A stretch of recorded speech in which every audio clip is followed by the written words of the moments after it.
Pour Abstract Live, son nouveau ballet actuellement en création, sur une partition originale de Bruno Mantovani, Jean-Christophe Maillot a fait appel pour la scénographie et les costumes à une jeune artiste de 27 ans, Aimée Morény. Diplômée des arts décoratifs, elle a travaillé pour de grandes maisons comme Dior, Hermès, participé à diverses expositions.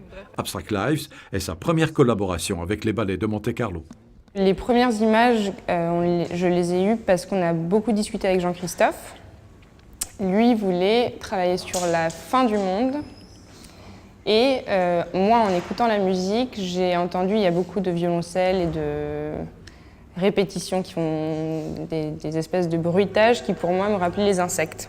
Et donc on s'est mis d'accord pour travailler sur l'après-fin du monde, puisqu'on sait que beaucoup d'organismes étranges et d'insectes survivent aux radiations nucléaires, par exemple. Pour les costumes, c'était jamais une couleur franche, c'était toujours plusieurs matières, des perles, des paillettes, mais tout bombé. On a bombé énormément, on a brûlé du tissu, on a fait une superposition de plein d'amalgames en fait.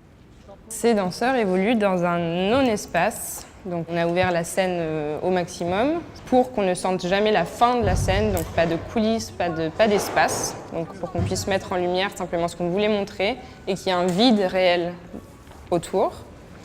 Et ils évoluent dans un monde d'acier pulvérisé, de grottes étranges, un monde imaginaire en fait. Je travaille par maquette, en volume directement. Il y a des matériaux qui me sont chers et que j'aime et qui m'inspirent. Et donc j'ai pris ces matériaux qui me paraissaient intéressants, sachant que on était sur quelque chose de post-apocalyptique.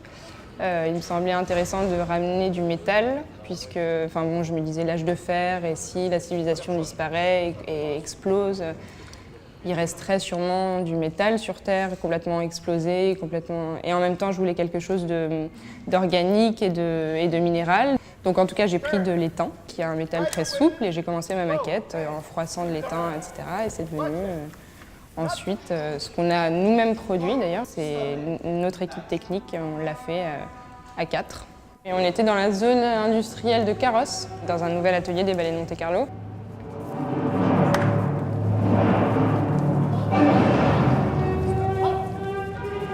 Je trouve qu'on tient quelque chose de rare et de très intéressant. Mais l'émotion est trop forte pour que je puisse vous en parler encore. Et je pense que la première va être... là, je vis vraiment un grand moment. Pour moi, pour ma vie de femme, et pour mon travail, c'est exceptionnel.